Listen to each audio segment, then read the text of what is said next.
If tomorrow all the things were gone I worked hard for all my life, and I had to start again with just my children and my wife, I'd thank my lucky stars to be living here today, 'cause the flag still stands for freedom and they can't take that away.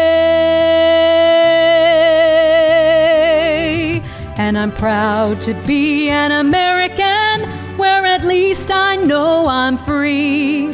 And I won't forget all who died, who gave that right to me. And I gladly stand up next to you and defend her still today, 'cause there ain't no doubt I love this land.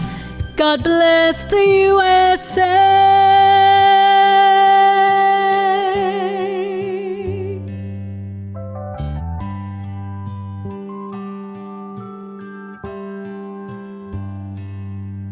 From the lakes of Minnesota to the hills of Tennessee, across the plains of Texas, from sea to shining sea, from Detroit down to Houston and New York to LA. Well, there's pride in every American heart, and it's time we stand and say that I'm proud to be an American, where at least I know I'm free. And I won't forget all who died, who gave that right to me. And I gladly stand up next to you and defend her still today, 'cause there ain't no doubt I love this land. God bless the USA.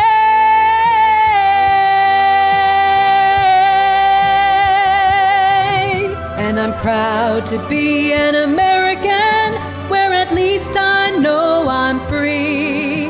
And I won't forget all who died, who gave that right to me. And I gladly stand up next to you and defend her still today, 'cause there ain't no doubt I love this land. God bless the USA.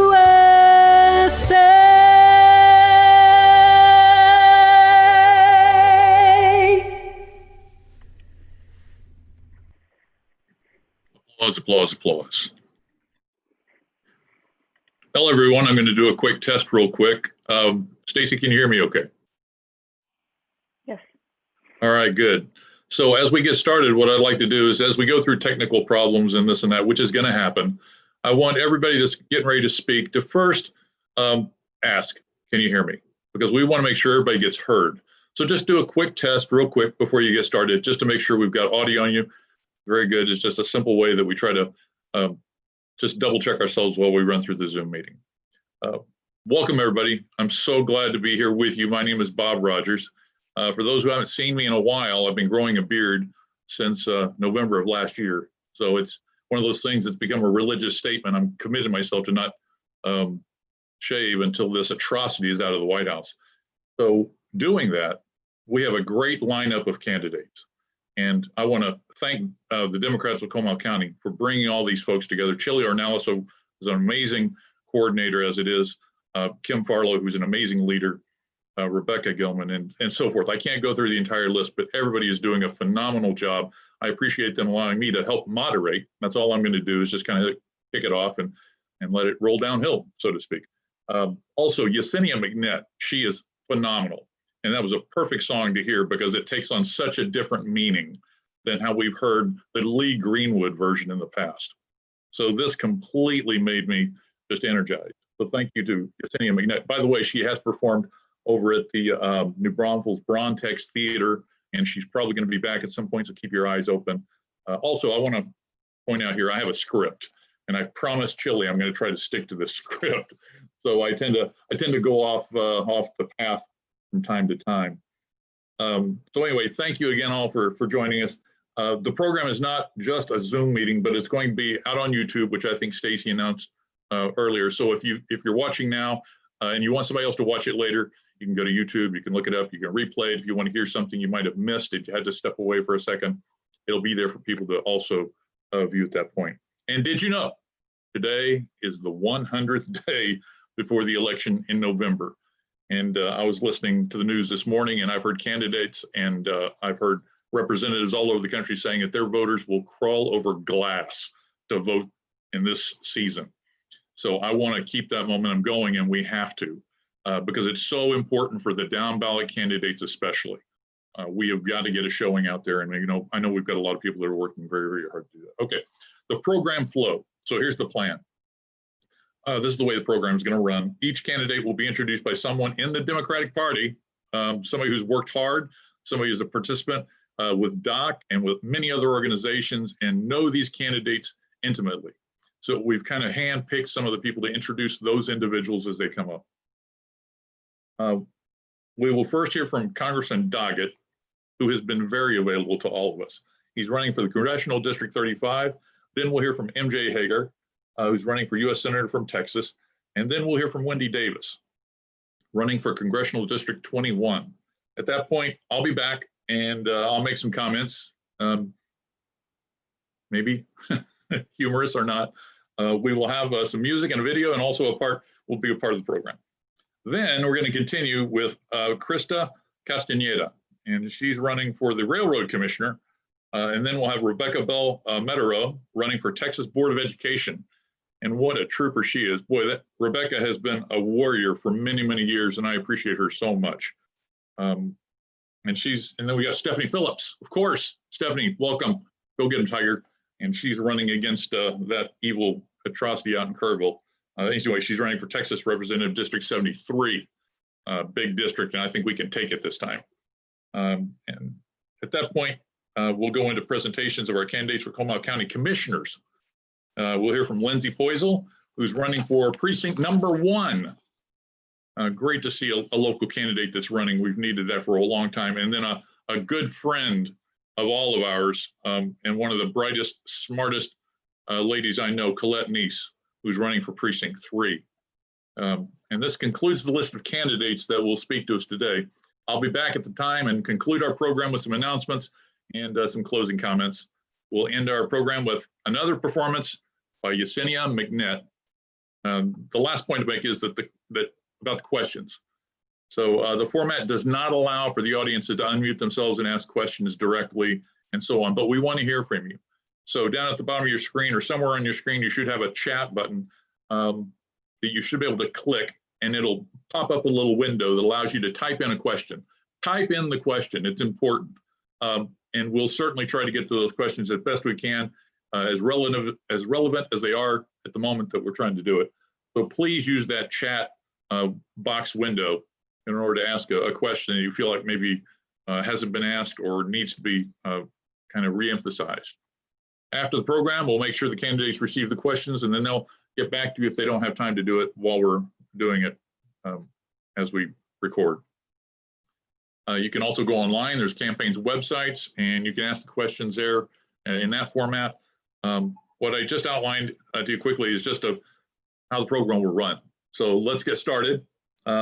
Melissa Garcia will be the first speaker as she introduces Congressman Lloyd Doggett. Melissa, take it away.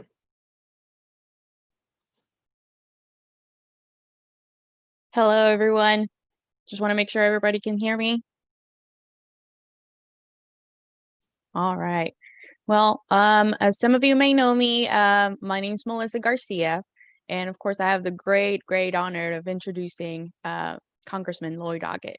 I'm a medical assistant here in town, New Braunfels, but I'm also a DACA recipient. It is very scary thinking that the program may be rescinded at any point and that I may be deported at some point. Congressman Doggett has fought long and hard on solving this immigration issue and trying to set up an eventual path to citizenship. And for that, I am very grateful. But this is only one of the many concerns Congressman Doggett is working on. He has faced many obstacles as he's tried to improve our lives. from his headache-filled early days in Texas legislature to Republicans gerrymandering his district to direct attacks on his character. He keeps fighting for us. And now we need to fight for him. And I must say, we must fight for him. There's so many problems facing our nation today. And with Congressman Doggett's experience, knowledge, and expertise, his presence in Congress will help our country head towards a better, brighter future. Ladies and gentlemen, I proudly support and present to you Congressman Lloyd Doggett.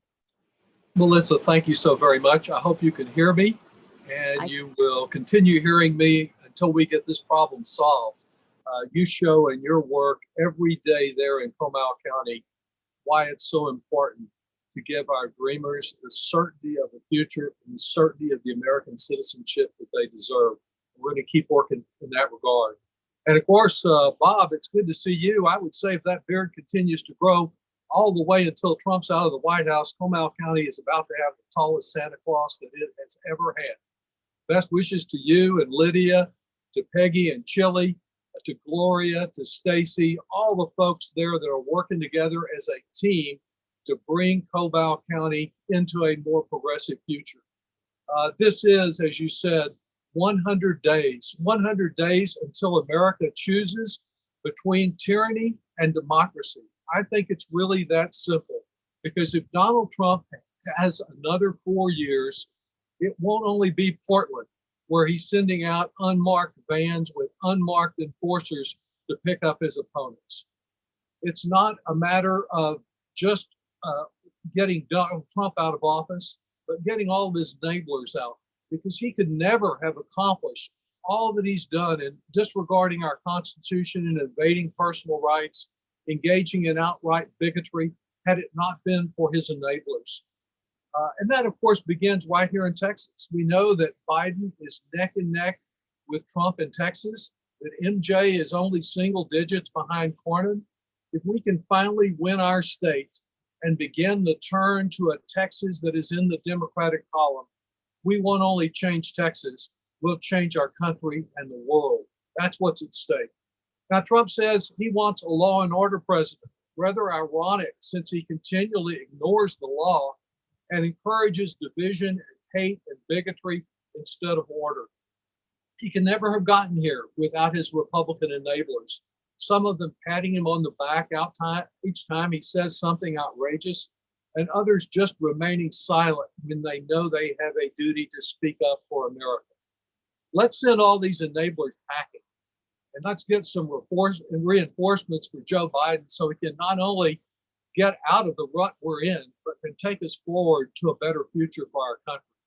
That, of course, means doing all that we can to get Wendy Davis elected to Congress and MJ Hager into the United States Senate.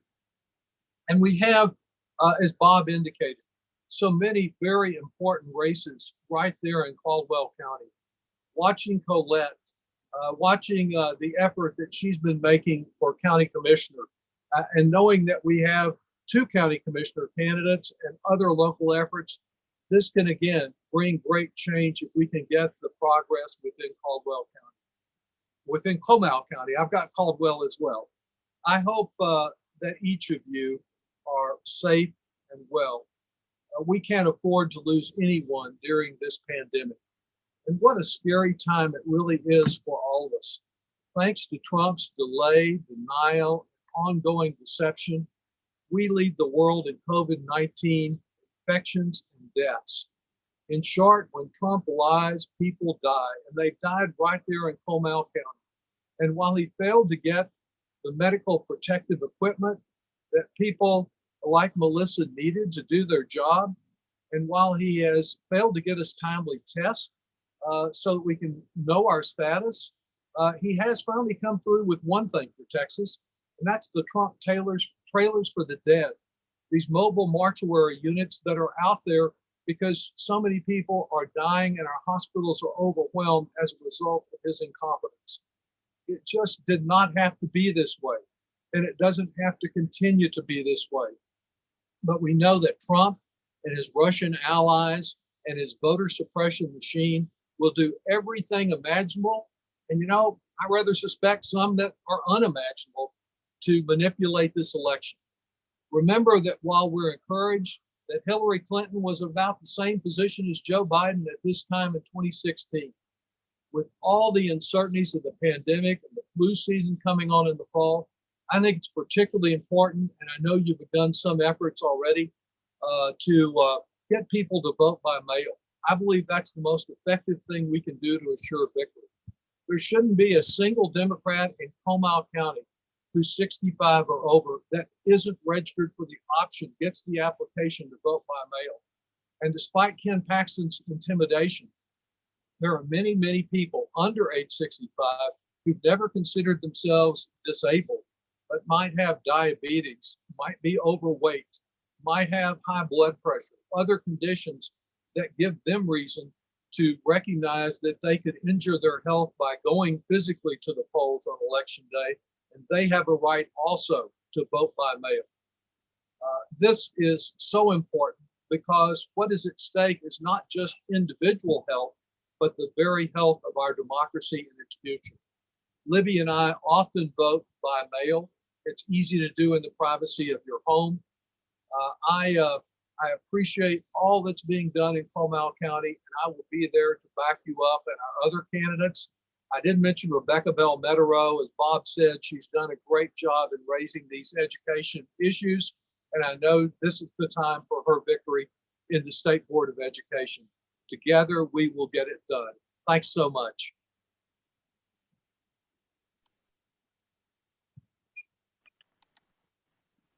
Thank you so much, Congressman Doggett. We really appreciate you coming to join us today. I would like to introduce,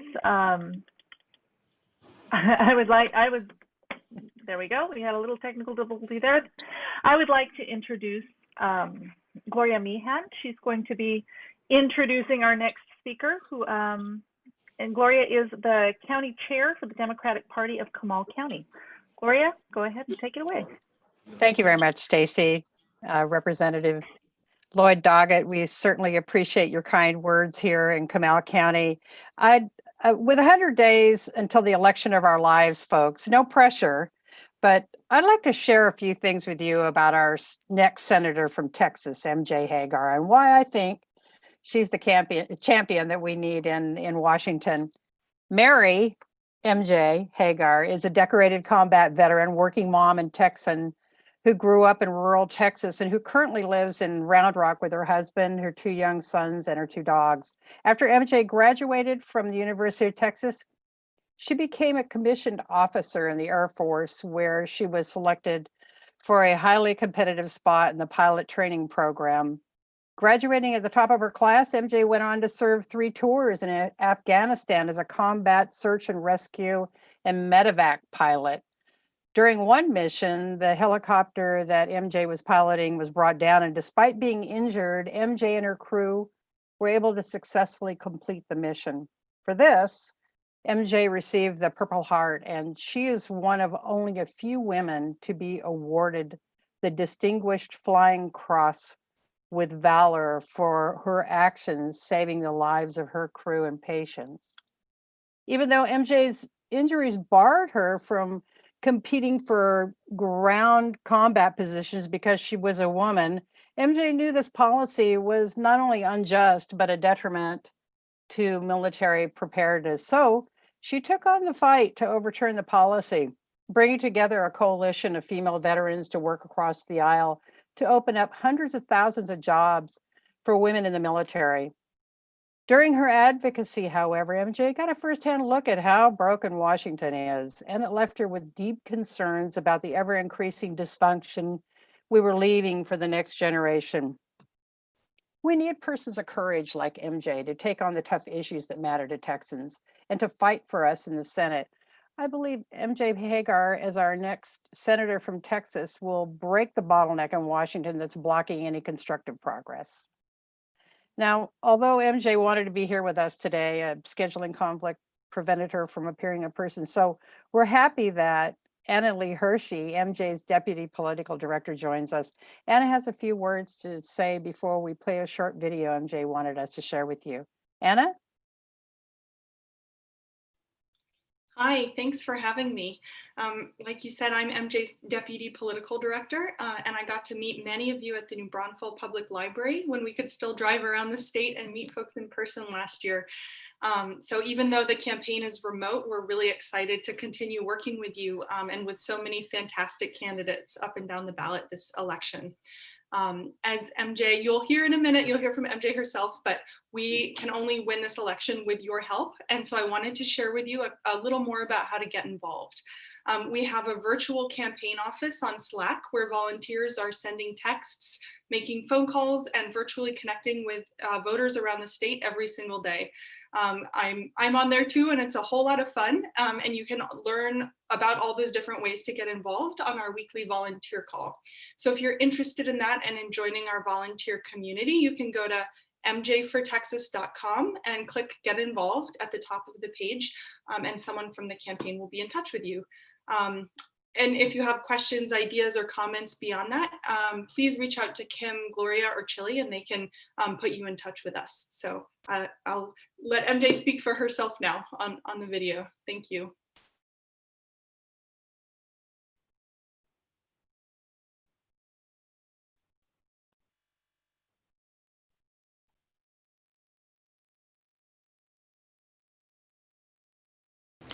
Hello, Democrats of Comal County. I am so excited to be your Democratic nominee for the U.S. Senate and to work with you over the next 3.5 months and beyond. Thank you so much for your support in the primary and in the runoff. I know that all of you are already working so hard, making calls, sending text messages, writing postcards to high school seniors to remind them to vote. And, I am so inspired by all of the hard work of volunteers across the state and by great candidates that are stepping up to run up and down the ballot. People like Stephanie Phillips running in House District 73. As someone who grew up here in Texas, I understand that if we're going to win this election, we need to give people a reason to vote. And, we need to keep doing the things that have made us so successful so far. And that's things like going everywhere, making sure we hyper-localize, talking with voters across the state, harnessing that grassroots support, working with down-ballot candidates, and raising the resources that we need to give them hell. We've gotten millions of dollars from over 56,000 unique donors with an average online donation of only $23. Look, the Texans that I meet out on the trail, away from the echo chamber, largely agree on the solutions to the challenges that our families and our state and our country are facing. We just need to elect people who can put politics aside and actually get shit done. Now, I know that John Cornyn is not working for Texans. You just have to look at his approval ratings to see that Texans are sick and tired of being sold out by him. Cornyn has downplayed the seriousness of COVID-19 from early on and undermined health experts and the CDC. He's voted against measures to help struggling workers like expanded unemployment insurance and paid sick leave. In just over 3 months, Texans will have the chance to choose who we want to represent us, an ass kisser or an ass kicker. Join our team, volunteer with us, and let's work together to win this. You can join our team at mjfortexas.com or talk to Chili about how you can get involved with the Democrats of Comal County, because I know that if we all stand together, we're going to have a lot to celebrate in November.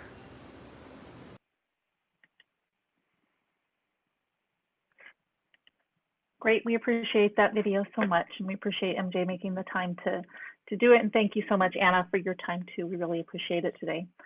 I would like to introduce Terry Kasparis. Terry is the chairman of the, make sure I get it right, Terry, the Blanco County Democratic Party, correct?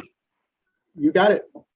Great. And he's here to make our next introduction. Go ahead, Terry. All right. Thank you so much, Stacy. And it's great to be here today. I have the privilege of introducing Wendy Davis, and there's a lot of things we all know about Wendy, but I want to share a few things that you may not know. So she comes from humble beginnings. Wendy's mother supported her 4 children by working at Brahms Ice Cream in Fort Worth. And Wendy was 14 when she started working at Brahms along with her 2 older brothers. Wendy's dream was to be the first in her family to graduate from college, but at 18, she became pregnant. After she gave birth to her daughter, Amber, a divorce followed, leaving them on their own. While working at a doctor's office, she was given a brochure from a co-worker for Tarrant County Junior College. That brochure, according to Wendy, changed her life. Wendy wanted to become a paralegal, but she soon realized that she could be much more. She graduated first in her class from TCU, then attended Harvard Law School. Wendy is a distinguished public servant. She clerked for a federal judge, served 9 years on the Fort Worth City Council, and 6 years in the Texas Senate. Yet one of her proudest accomplishments is the founding of Deeds Not Words, a nonprofit that inspires young women to turn their voices into change. And that work has caused 25 bills to be passed into Texas law. What an accomplishment. Wendy's story is powerful because it's about creating change in our own lives and in our communities. Wendy will fight for us and our dreams. Now it's time for us to fight for Wendy. I'm excited to introduce our friend and next Congresswoman, Wendy Davis. Thank you so much, Terry. Thank you, Bob. Thank you, Gloria.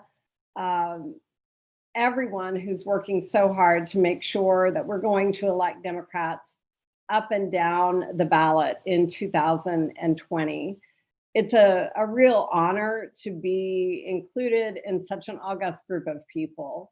Of course, our congressman, the person that we've all adopted as our congressman, even if we don't live in his district, Lloyd Doggett, who has demonstrated as a servant leader time and time again what it means to fight. MJ Hager, who truly can claim the title fighter, having given so much to make sure that the democratic principles of this country are those that we uphold. And then down the ballot, Rebecca and Stephanie and Colette. So proud to be on the ballot with all of you this cycle and to be pulling our oars in the same direction to make sure that we make change. And that's really what I see that this race is all about. It's about pulling our oars, as we've always done as a country, in the same direction. And I'm sure that you're feeling, as I do now, that this is a historically unique time.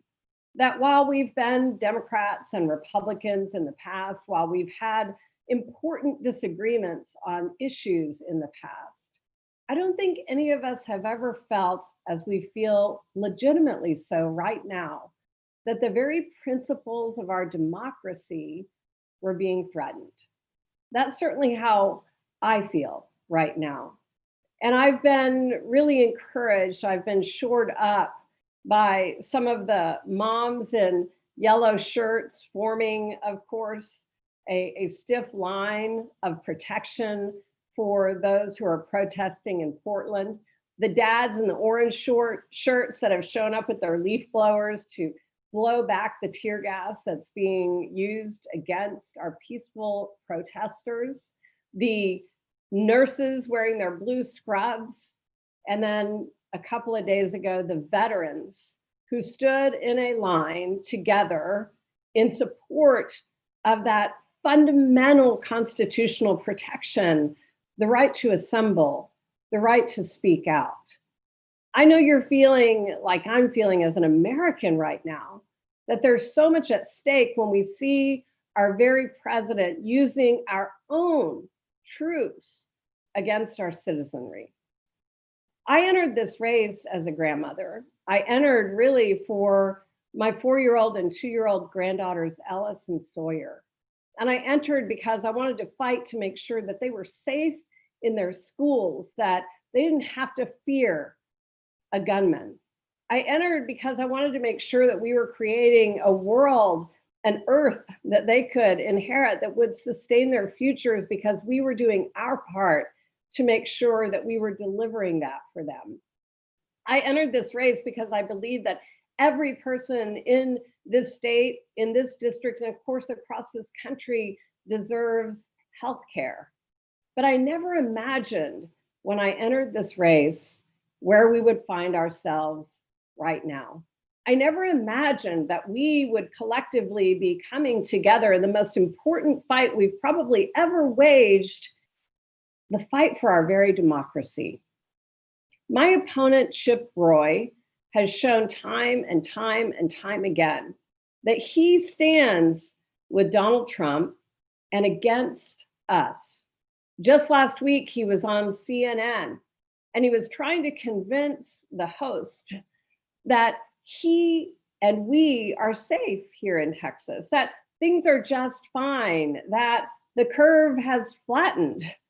And on that very same day, as Congressman Doggett mentioned, we had refrigerated trucks arriving from FEMA because we didn't have the morgue space for the people who were dying here. On that very same day, we hit our record number of deaths in this state. And it isn't just in the Rio Grande Valley that we see heartbreaking experiences and stories of people whose lives are threatened. It's closer here to home too, where our numbers have been increasing every single week, week after week after week, because of the failures of people like Chip Roy and Donald Trump. In this very moment, Congress has been meeting and fighting about whether we should help individuals and families out through this tough time. And as you probably know, 2 months ago, the US House voted out the HEROES Act to be there for people who need them. My opponent voted against that bill. And John Cornyn right now is helping Ted Cruz and others to fight against the solutions that are proposed in that bill. On Friday of this week, people in this state lost their supplemental unemployment benefit. The average unemployment benefit in our state is $521, excuse me, that's the maximum benefit, is $521 a week. The average is less than $300. Republicans in Congress are fighting against people who need that help. They're fighting against expanding our testing. They're fighting against making it free. And in a state like ours, where our average turnaround time for testing of COVID is 7 to 14 days, we aren't able to really flatten the curve we need to flatten because we don't have the information and support available to us that's needed. I know I'm speaking for all of us when I say this is the most important election of our lifetime. And I promise you that as hard as I have fought in the past, and I will bring a new fight like I've never owned before because there's so much riding on it. We are going to win this race, and we're going to win it because of each and every one of you and the hard work that you're going to do to make sure that you get us across the finish line. We've already done so much. This district has been rated a toss-up now by both Cook Political Report and Larry Sabato's Crystal Ball. Who would have ever imagined that District 21 would be rated a toss-up? We have beaten Chip Roy every single quarter in fundraising, thanks to you, and I know we've beaten the hell out of him in volunteer hours. But just last week, he made a single phone call. And with a single phone call to the Club for Growth, they bought $2 million of airtime on television for him starting in early September. But that's okay, because we're better than that. We're tougher than that. We're bigger than that.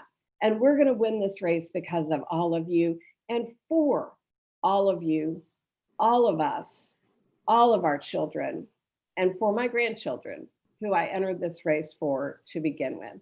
Thank you all so much for your hard work. And thank you for the honor of making me your candidate on this ballot.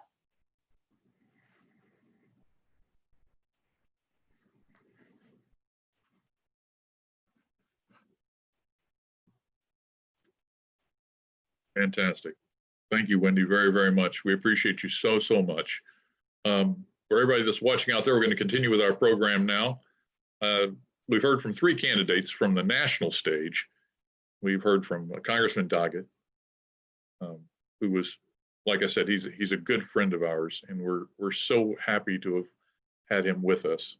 And MJ Hagar, we have great, great hopes for her, and I think she's going to finally cure us of the virus that we've lived with for a while. And now we've got Wendy Davis also, who has already served and will come back again and make us all proud. So thank you, Wendy, so much. We're going to continue on. So here's how it's going to go moving forward. We're going to move down to the state and local level now. We'll begin with Christian Castaneda, and then it'll be followed by Rebecca Matero, and then Stephanie Phillips. So we'll have Lindsay Poisel and also Colette Neese. Now, her name's a little unusual. It's N-I-E-S, but it's pronounced Neese. The same procedure will apply as before. Someone will introduce that person, someone that's intimate and knows their CV, background, and so on, to get us more familiarized with them. They'll be given 5 minutes as well. And also, I want you to take note that everybody on today's lineup, with the exception of Congressman Doggett, is female. So we know where the seat of power is now, and the seat of power is a she. So very, very excited by that. Here in Comal County especially, our representation, the smartest people in the county are all female, and they're running every organization that we have. The board of directors of each organization is, I think, all female as well. So we're smart enough to have known who to put in charge. So I'm with her. That's all I'm going to say about that. So we'll begin with Christian Castaneda. So I could go on, but I'm not going to do that. But first off, let me switch it over to Chili Ornelas, the magnificent presenter that he is. I'm going to let him take it from there. Chili, it's all yours, my friend. Actually, I think we're going to start with a real quick video, a little intermission video real quick, okay? Great, sorry. Okay, that's okay, no problem at all.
Hello, everyone.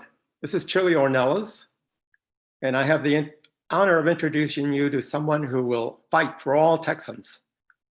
Crystal Castaneda is a mother, an industrial engineer, a lawyer with a law degree from Southern Methodist University. She has worked in the Texas oil and gas industry for over 30 years, so she's more than well qualified. She's running for position on the Texas Railroad Commission. Texas Railroad Commission. This is an organization that's supposed to protect us from air and water pollution, as well as regulating the oil and gas industry. This organization exists to stop the wasting of our natural resources and to prevent those same industries, the oil and gas, from practices that harm our environment and damage our climate. This agency, the Texas Railroad Commission, has not been doing its job. Did you know that on the 6th of May, right here in our own little newspaper, Herald Zeitung, there was an article on the Texas Railroad Commission, and they stated that they had approved the use of caves for the storage of oil. Yes, you heard that right. They're approving the use of caves for the storage of oil. As you know, because cars are not traveling as much, so there's a lot of oil, excess storage, excess oil, and they're looking for places to store it. Unbelievable. Putting oil in caves. We need to elect Krista Castañeda to that board to correct some of these abuses. She's a proven fighter, as evidenced when she won a $146 million verdict against the oil and gas industries in the Pecos, Texas area. So she's fought them before and won. Everyone, please give your attention to Crystal Castañeda. Crystal?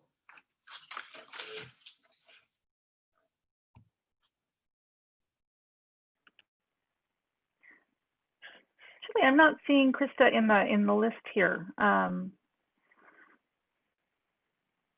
if you're here, could you raise your hand for me, just so I can see?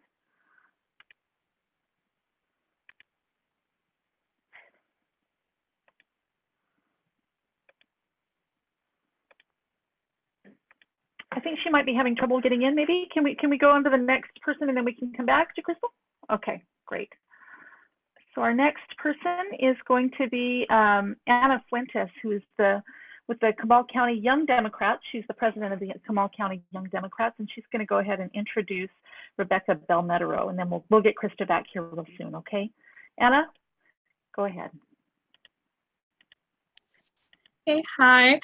My name is Ana Fuentes, and it is my honor to introduce Rebecca Belmetero, running for Texas State Board of Education to represent District 5. Lately, we have seen direct attacks on public education, and it is crucial now more than ever that we elect someone who knows the issues both inside and out, and who will advocate for students and teachers. And that is exactly what Dr. Rebecca Belmetero has been doing. And it is important that we vote for her on November 3rd, and it is my honor to introduce Rebecca Belmetero. Hello, Democrats. I feel like I've crashed a superhero movie, being on here with Congressman Doggett and Wendy Davis, and it's really an honor. And thank you all so much, Chile, Gloria, and Kim, and all the Comal County Democrats. I am Rebecca Belmetero, your Democratic nominee for Texas State Board of Education. There's 13 counties in central Texas, parts of Bexar and Travis, Hays in the middle, Kerr, Kendall, Blanco in the west, San Saba, Mason, Llano, Caldwell. And we have a big area to cover. I am running for this unpaid 15-member board now for a decade, and my numbers keep getting better every time, and this time we're gonna win. But why do I do this? It's because this board makes such a huge difference in the lives of our students and our whole Texas state. Why? I have a job already teaching at Texas State University, and I direct the Media Studies Monitor, which I developed, but I'm running for this state board to save the future. Luckily, I have a sabbatical faculty development for this fall, so I'm going to be going on this campaign full speed. Talk about timing, right? I want to be sure that all of you are aware of just how powerful this board is, and that you spread the word to everyone you know. The board sets curriculum standards, it picks textbooks, it oversees billions of dollars in the Permanent School Fund. They decide what our kids are taught to think about everything. Luckily, our kids don't always follow what they see in the books and the curriculum. For almost 3 decades, they have failed to teach real history about people of color, women, people's fight for equality, education, decent jobs, clean air, safe food and water. The list goes on and on. I'm running for state board to help shape a better future for students and give them the 21st century that they deserve. The board right now is stuck somewhere back in the mid 20th century. Luckily, human beings have the ability to adapt. And it's really been key to our survival and our success as a species. But it can also keep us from recognizing or doing something when something's wrong. We just get used to it. We accept that we have more and more days over 100 degrees, but it wasn't always that way. Since the 1980s, we've experienced such an overwhelming increase in extreme weather that we just grew accustomed to droughts, floods, fires, and temperature extremes. Not that they never occurred in the past, but they're occurring all the time now. We don't have much time to change. We have to start saving life on this planet now, educating our children to create a new and hopeful future. We have to inspire them.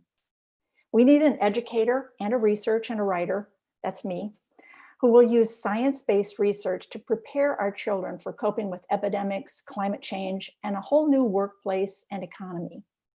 You've all seen how things have changed somewhat, and I think some of these changes are going to be permanent, even after we develop a vaccine. Our future will soon be in the hands of the next generation, using knowledge that's determined by this unpaid 15-member board. I have a vision for a curriculum of the future that includes real science with climate change examined in detail, up-to-date coding, statistical analysis and data, research and vocational skills, critical thinking, financial literacy, civics and civil discourse, and comprehensive sex education, something that the board has been resisting for decades. I will work with teachers, parents, and students to address real-world problems with an up-to-date fact-based curriculum. We'll make science and rational thinking the new normal, renewable and sustainable practices, our habit, our way of being. We have to be flexible. We have to be ready to change. Right now, Republicans have a 10-5 majority on the board, and there are a couple of reasonable Republicans there. But we can change that balance this election. In 2018, Beto won 55% of the votes in the 13 districts of, in the 13 counties of District 5. And in March 2020, more Democrats than Republicans turned out to vote in primaries by a ratio of 3-2. So there are votes out there. We have to keep our eyes on the prize. And this is, quoting Martin Luther King, but it's such a good mantra for all of us. With hard work and your help, we can win this race, and we can all be heroes. We can be heroes to each other and heroes to the young people coming up, and they can be our heroes because so many of them, like Greta Thunberg, they're speaking out for our planet, for life on the planet. And we need to win, but not just win. We need to win big and change the face of education in Texas. I'm asking you to help me do this. I know there's a lot out there, but people can take one little action every day. If you'll visit voterebecca.com, you can join my team and help me turn the State Board of Education District 5 blue in November. And this is going to alter what future voters will do. So we're going to think into the future and we're going to make a difference now. And I'm so proud and excited to be with this team. When we first started this Zoom, I was thinking, oh, I'm kind of nervous. And then I started listening to everybody and I just got so excited and so inspired by what everybody was saying. So I thank you for the opportunity to talk to you. And I invite you to visit me, visit my Facebook, visit my campaign page, voterebecca.com, and stay safe and stay hopeful and keep at it. We can do this. Thank you. Thank you so much, Rebecca. We'd like to introduce Marilyn Aden. She's the Vice President of the Comal County Democrats, and she's going to introduce our next candidate. Marilyn? Okay. I'm introducing Stephanie Phillips for Texas House District 73 to overturn our unrepresentative gentleman there. Stephanie is a teacher, an innovative small business owner, and a professional musician. She has over 30 years experience working with students of all ages and helping teachers develop creative and interactive programs. Stephanie grew up in Texas as the proud product of Texas Public Schools. She has a BA in American History from Oberlin College and a master's in music from Texas State University.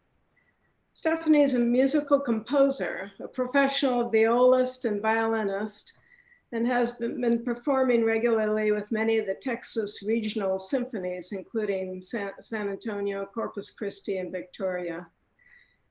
She lives in the beautiful hills of northern Comal County and is passionately interested in environmental issues. When Stephanie ran for this office in 2018, she was shocked at the lack of information and support for new candidates. Since then, she's been instrumental in forming online groups to provide training and emotional support for this year's extensive group of new Texas Democratic candidates, as well as providing training and inspiration to local Democratic leaders. I'm honored to welcome Stephanie Phillips. Thank you so much. I'm so thrilled to be here with all of you. I want to give a shout out to Ana Fuentes with the Texas Young Dems for Comal County and the incredible work that she's done organizing Young Dems. There's some Young Dems starting to organize in Fredericksburg too. And if you know anybody who is not connecting to the local Democratic parties because they feel like it's, you know, they want to be around people more their age or their generation, please either connect them to Ana or message my page, and I will connect you to other people who will help you get trained and figure out what to do. The Young Dems across the state are showing up in just incredible ways, helping campaigns, getting organized.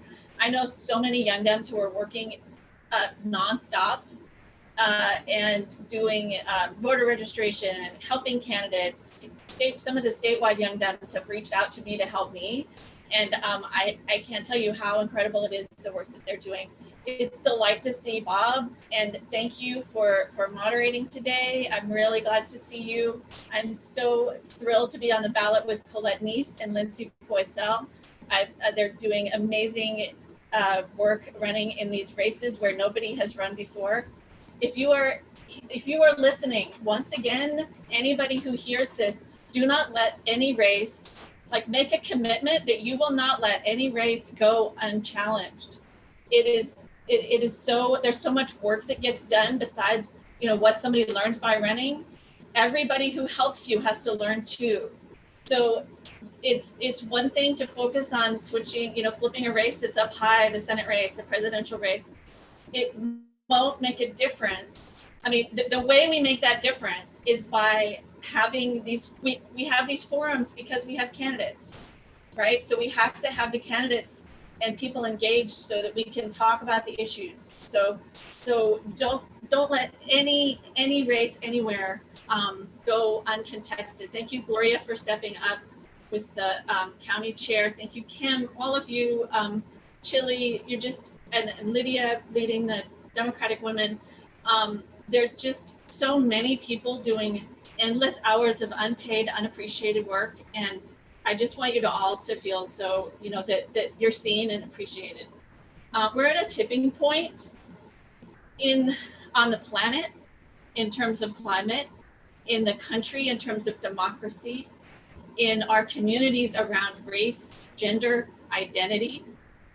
We're at a tipping point generationally between, generation that's letting go in some ways, and that transition that's happening is challenging, and there's so many ways that pages are turning, and it's terrifying for people.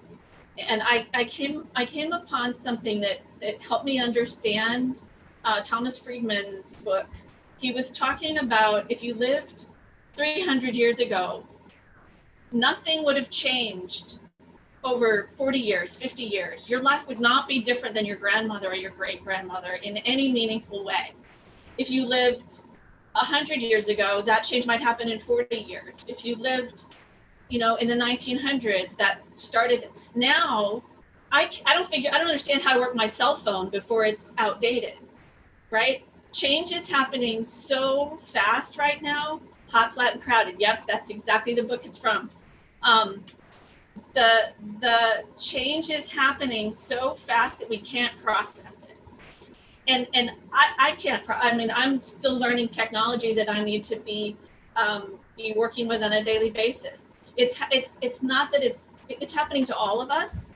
And I think that when we're dealing with the kind of racism we're seeing, the sexism that's going on with the presidency and different things, that this change is happening all throughout our culture, and it's resonating in these ways. And I think I was wondering, why are people so angry? And they're so angry just because it's so fast. People are spinning, right? And so we need to figure out how to communicate sort of better information to challenge the things that are going on, but not to fall into the warfare with the different sides. We've seen recently with all of the people who represent me going up the ticket, from Kyle Biederman, Chip Roy, John Cornyn, and now the president, have all been using this misdirection that the virus is caused either by Mexico, by immigrants coming over from Mexico, or from the protests. So it is important to state really clearly right now that the COVID spike in Texas, Arizona, California, Florida is not coming from the west side of the border, and it is not coming from the protests. It is coming because we are not doing the only thing that has helped any part of the world make a difference in virus numbers, which is testing, isolating, and contact tracing. I had really hoped today that I had an amazing conversation last week with the folks representing the quarry, and I didn't get a chance to, and I would love to talk about what's going on with the aggregate development and the quarry. And that wasn't really possible. I do need Chili's waving at me, but I'm gonna keep talking for 1 second because there's something that's incredibly important, and y'all are just gonna have to live with it. So I wanted to be talking about the environment, but what is happening right now in Comal County, in Hays County, in Gillespie County, in Kendall County, and in a lot of places around the state, is that teachers are being expected to be back in early August, and students are being expected to be back in late August. I spent the past week listening to every freaking Zoom call and podcast that was available online, and so now people have been sending them to me. So I spent hours listening to district meetings. The people who are making the decisions do not actually understand how the virus spreads. Our teachers are not going into a safe environment. If we allow this to happen, we will have an exponential spread by September. So the choice, we need to communicate this. Like they talk about your indoor voices and your outdoor voices when you're a teacher. We need to use our outdoor voices right now. And every means of communication that you have to say that we need two things. We do need a return to online, in person, for custodial, for supervisory, for special needs, for kids that need lunch, for people that have no safe way to go. The teachers that are going back, that need to go back, need better health insurance, liability insurance, PPE, and they need to have the option. They need to not be people with pre-existing, with illnesses in their family or illnesses that they have. And at the same time, we need quality online education, because parents are right to resist. Online education was horrific in the spring. And so we're going to end up online. So we need to be pushing our districts to be creating quality online education now. So that's the conversation we need to move to. And thank you all very much. You're amazing.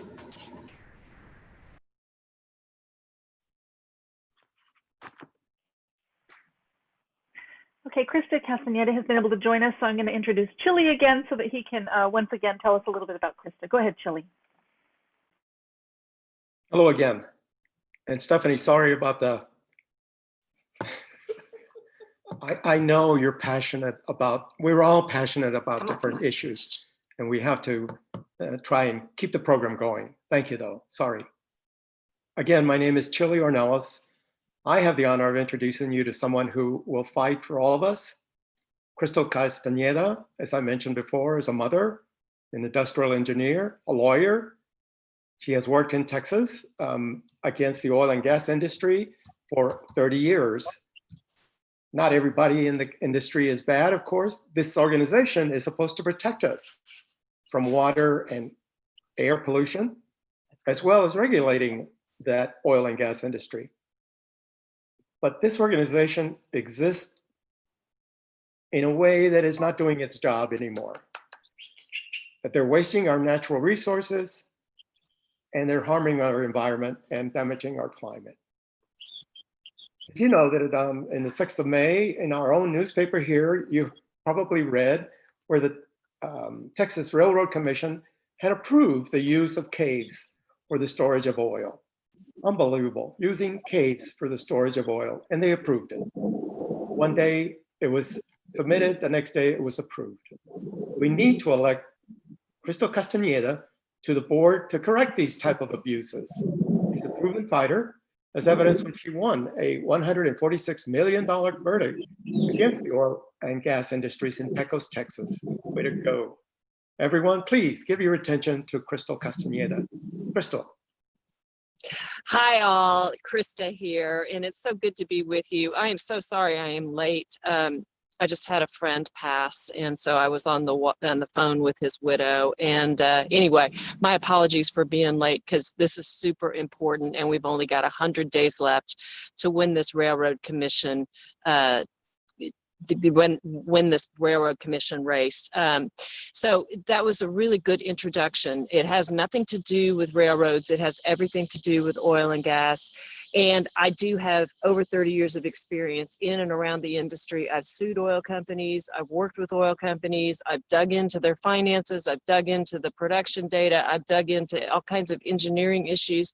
And here's what I know. We can do much better. The Railroad Commission is simply not enforcing the laws that have been on the books for over 100 years, including the laws against flaring, which is the intentional lighting on fire of enough natural gas to power the city of Houston if we converted it to electricity, the laws against methane release, greenhouse gas that's 28 to 80 times more potent than carbon dioxide. And you all just referenced the issue of the fact that they suspended a bunch of environmental regulations, and they did it in violation of the Open Meetings Act. I know a lot of you know that they have to post what they're going to do with 3 days advance notice, and so that people can show up and make their comments. They didn't do that. They've now been sued for that. I support that lawsuit because we, of all things, need to know when the Railroad Commission is acting, especially when it concerns environmental issues. We can do better at the Texas Railroad Commission. We need a better Texas at the Railroad Commission, but we simply have got to get elected. I need to be elected as a Democrat who values the things that we value, so that we can get these problems under control. These are historic issues that you know, we've held as Texans to be the right thing to do for hundreds of years.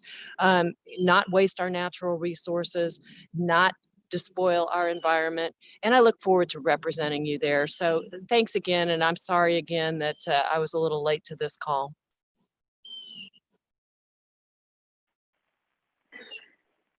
Thank you so much, Krista, and our condolences for your friend. We're very happy that you're able to make it, though.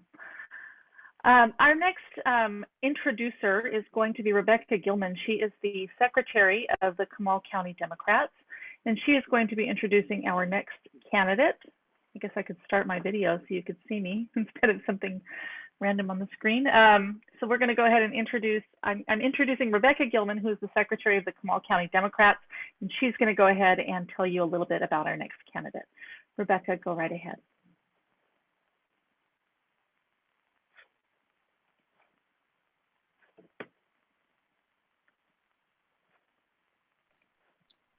Hi, first of all, I'm the treasurer of the Democrats of Comal County.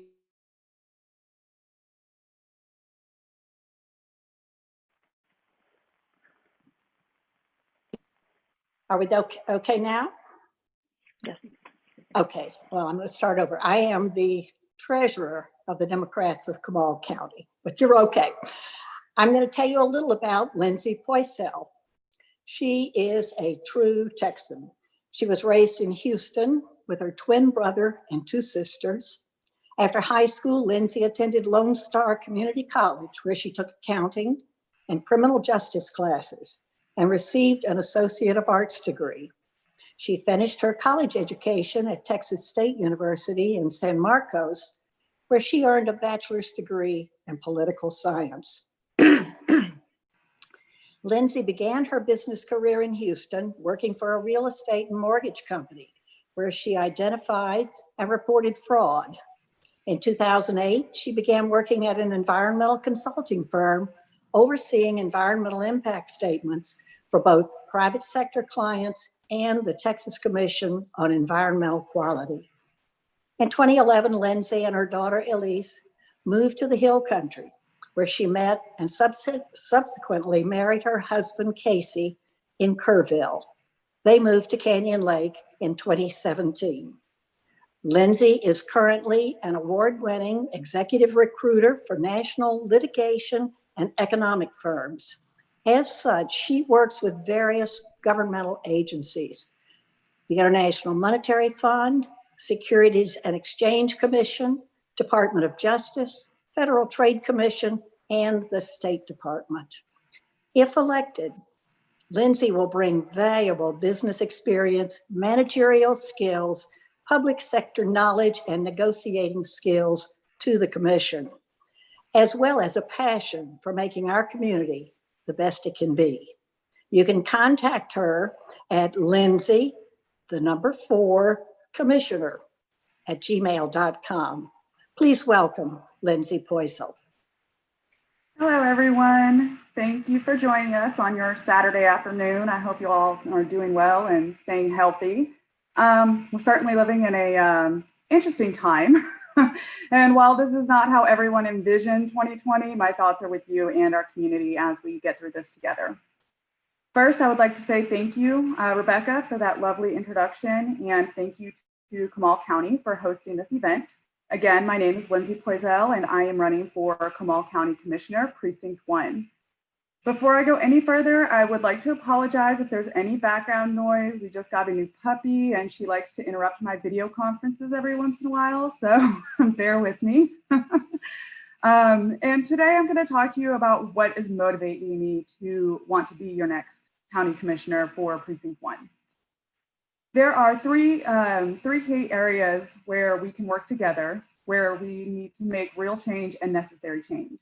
These areas are taking action to preserve our local environment, improving our roads, and taking steps to guarantee safe access to our beautiful lakes. To address these one at a time, first, I believe that it is an elected official's job to represent the community. And if I'm elected, it will be my job to represent the people of Comal County to the best of my ability. This means meeting with different groups and discussing issues that matter. One of these issues includes the Vulcan Quarry, which is a hot topic in this area right now. If the quarry is allowed to proceed, it would directly affect our community in several ways, including air quality and water quality. I've met with a group of people who are looking for the county's help to stop the Vulcan quarry from moving forward. If it moves forward, it would impact all of us. As commissioner, it is my job to support groups like this who are looking out for the well-being of our community. Our second issue is the roads around the county. Yes, there have been some major improvements over the last 12 months, but there's still a lot of work to be done. One of the issues that people faced last year while work was being completed on part of 2673 was the long wait times they encountered. People were sitting at the dead stop for 30 to 45 minutes, if not longer. These wait times are unacceptable and should have been addressed immediately. While I do realize that any project, there will be problems along the way, which is when it really matters on how it is handled. This comes down to communication with the contractors to make sure everything is getting done properly.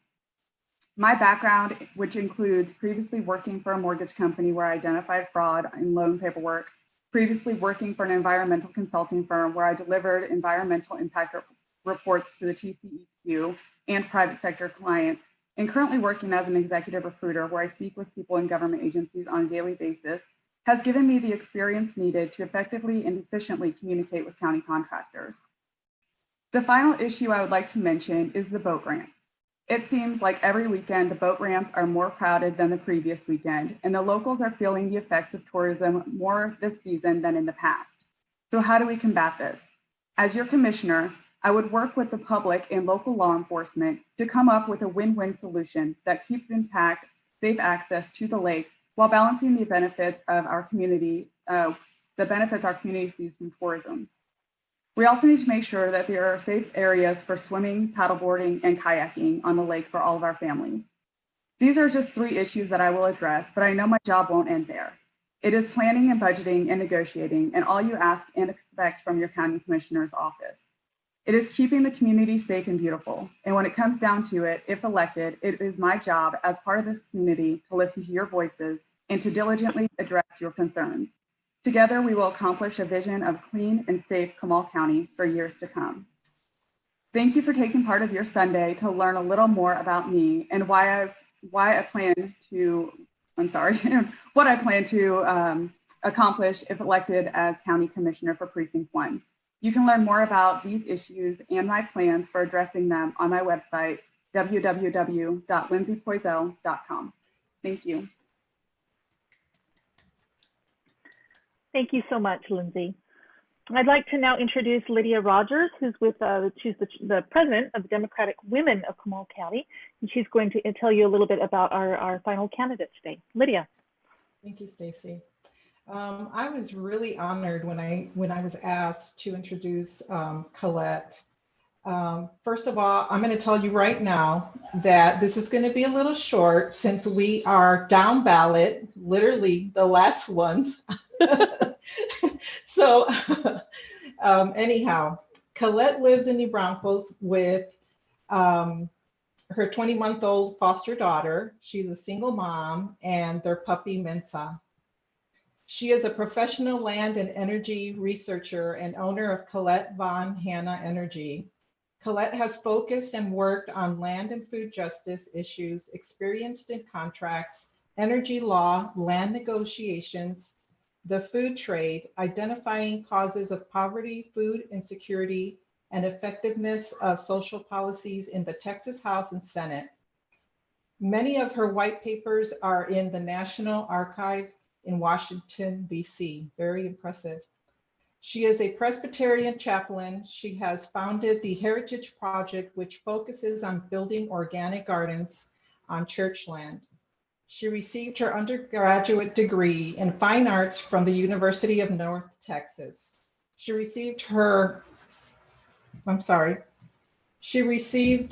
also holds a Master of Science in Social Work and Community Administrative Leadership, a graduate portfolio in Nonprofit Management, both from UT Austin, and a Master of Divinity in Ecological theology. Thank you very much. And pastoral care from Austin Presbyterian Theological Seminary. And this is a short bio, okay? She has a list, and let me tell you, a plethora of just a very impressive background in education. So if this doesn't tell you that she's the person that we need to elect for the Comal County Commissioner Precinct 3, I don't know what does, especially since we have been the second fastest growing county in the nation. So all that will come into play, and it's very important. It's much needed. We all know with the environment and everything that we have going on, the growth in our community. But here's something that I really want to touch on, and this is on a more personal level. Although she has all these impressive qualities in this education and this amazing background with her work, she is also one of the most sincere and humble people that I have met. And I love that about her. The other thing is that what's really important to me as a woman of color, an indigenous Mexicana, is the fact that she sees me and she hears me. And that is what the people in her precinct need to know about her. She is a person who is an advocate for social and economic justice, but her love and commitment to serve our earth, the people, and God is beyond words. And with that, I introduce Paula Denise. Can you hear me? Am I being heard? It's a metaphor for life, I guess. Am I being heard? Thank you so much, Lydia. Now I have a tear in my eye, and I'm like, I have to wipe my eyes first. Thank you for that introduction. I'm running for County Commissioner for Precinct 3. And as Lydia brought up, there is a massive shift in growth that is happening right now, and especially in Precinct 3. There's a 74-mile stretch between Austin and San Antonio, known as the Austin-San Antonio corridor, that by 2030 will have risen to 5.71 million people, with a rise in 34% by 2030. New Braunfels proper alone will be at 260,000 people by 2050. This is astounding. We are a somewhat rural county in small town feel that is shifting very rapidly to an urban area. And the prediction of calling this Austin-San Antonio corridor the new Metroplex of Texas. So what I propose is creating, I'll just do 3 things here just to keep it short since we only have a few minutes, is 1, we have to look at land conservation and land preservation. The overdevelopment is happening at a rapid growth. Part of this is the problem with this is the power and control of developers at the state that have put a stranglehold on city and community and local government for being able to react. However, there are things that we can do as commissioners to mitigate this overdevelopment. We need to establish a conservation budget. We have $158 million in cash as a county, and not 1 cent has been sent toward conservation budget. You look at all the counties around us that are rapidly buying up land, partnering with Land Trust, partnering with amazing organizations like CCCA and the Headwaters and things like this to establish green spaces. We have 7 endangered species in our area. We are in a flash flood. We go back and forth between flooding and droughts. We have establishing these green spaces not only in the future will mitigate the growth, but it establishes recreation areas so people will have somewhere to go other than the lake and other than the rivers and under the Landon Park. Because when you get to 250,000 people, where are they going to go? You think it's busy and crowded now, just wait. And so this also, you can use our mitigation credits that we're not using. So Lindsay brought up the aspect of the quarry. We have 8% of our county that is now owned by the aggregate industry, which has zero regulation in Texas. You know, there are commissioners currently in office right now that have thrown up their hands, and their response is, well, it's just the wild, wild west. There's nothing we can do. Yeah, there's a lot we can do.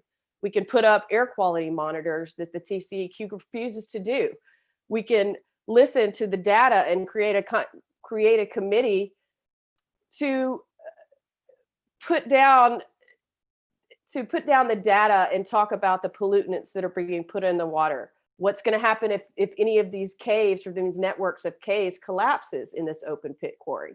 What is it going to do with the bat population when you have the largest area built right next to where the largest free-tailed bat population in the world is? I mean, I could go on and on. However, let's move into the aspect of food insecurity. I'm currently in my third year of a doctoral program in land, food ethics, and faith formation. And I have been, and as a social worker and a chaplain, have been looking at food security and food trade issues for over 25 years. What does it say about us when we plan for the future by spending $100 million on a jail and it's almost done? And we haven't done anything about the 20% of our kids in our county who go to food, who are hungry at night? What does that say about us? We have to look at, while it is important to have an aspect of mitigating crime, that is important, but you have to balance that. You have to balance your resources with putting money back into communities to see not only are we food insecure, but why are we food insecure? There are areas that have, you look at where the grocery stores are, you look at where there's not sidewalks, where there's not transportation. It is something that we have to do to look at systemic injustice and to see why the problems are there in the first place, not just put money toward it. We want to uphold the values of Comal County while being a small area, but yet be progressive enough and to have enough foresight to put together a 20 to 30 year plan to do something about it. We've had plans put together in the past for conservation from 2010 and nothing has been done. Hays County wanted to partner with us to on the 538 acre tract to do conservation on the SEMA project. My opponent didn't even show up for the vote. You know, we also have to look at affordable housing.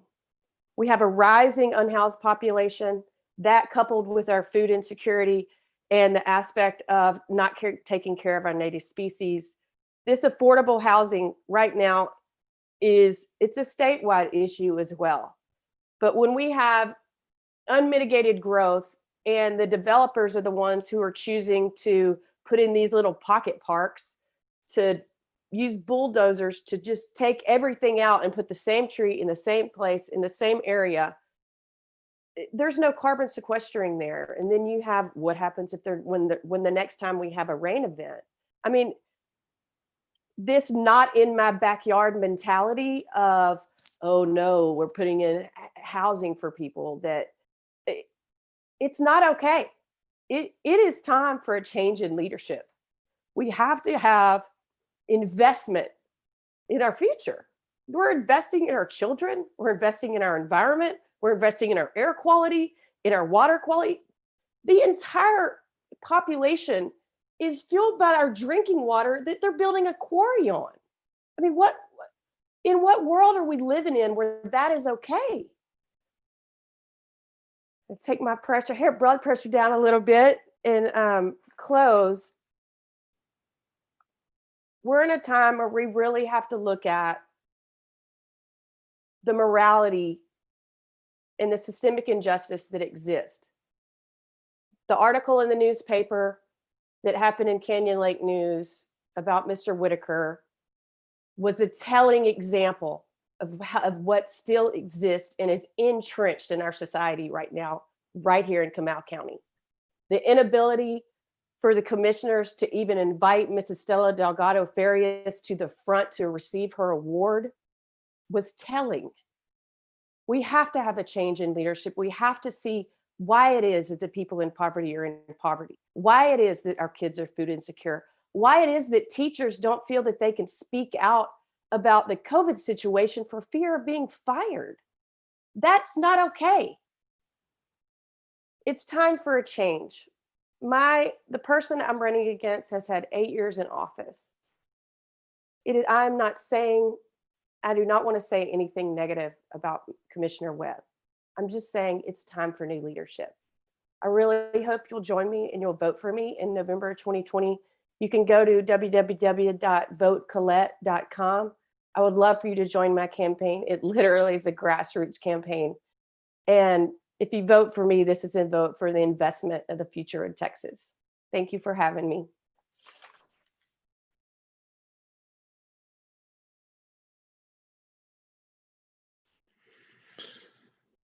Well, that was fantastic.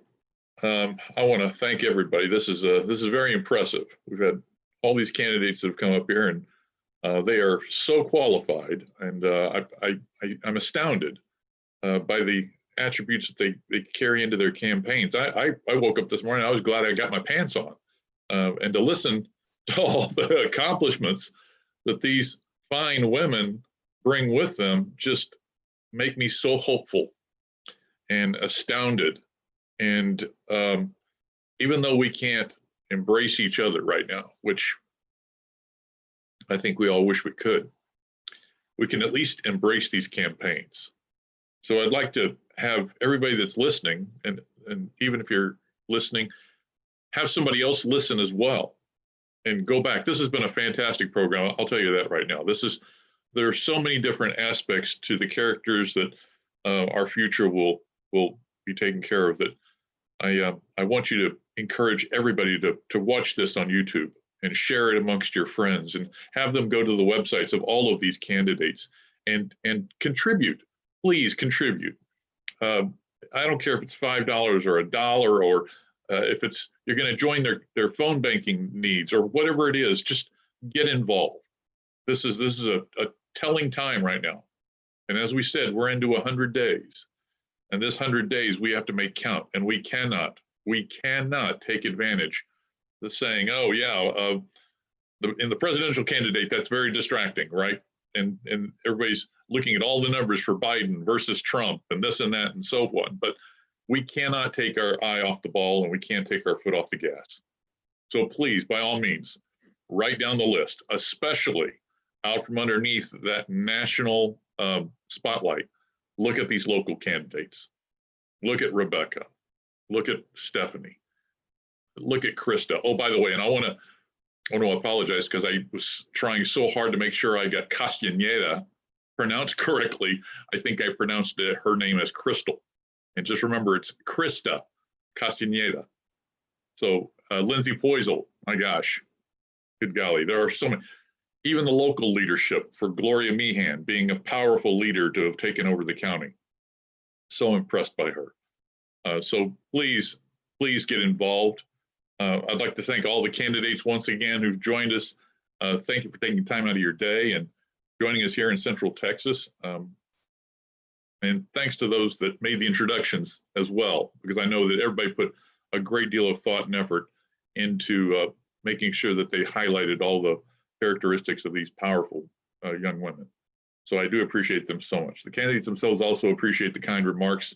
I've been watching the chat going along, and we have got a great cheerleading session going. So thank you all again for joining us. We're going to wrap the program up today like we started. We're going to have a little video from Yesenia McNett, who's led us off with, the old Lee Greenwood version, but now a much more inspiring version. Maybe we can get the Chicks on sometime. I like that one too. So I'll put in a request. Maybe Stacy can play that at some point. But anyway, thank you again for joining us today. And I hope you all have a super afternoon. Stay safe, stay inside if you can, and stay away from the biscuit eaters that are out there that are ignoring everybody else.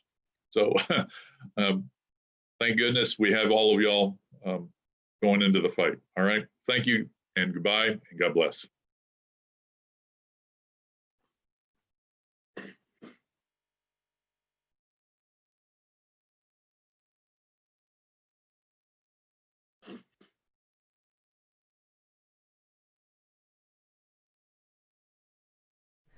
Oh, beautiful for spacious skies, for amber waves of grain, for purple mountain majesties above the fruited plain. America, America, God shed his grace on thee, and crown thy good with brotherhood from sea to shining sea. Oh, beautiful for heroes proved in liberating strife, who more than self their country loved, and mercy more than life. America, America, God shed his grace on thee, and crown thy good with brotherhood from sea to shining sea.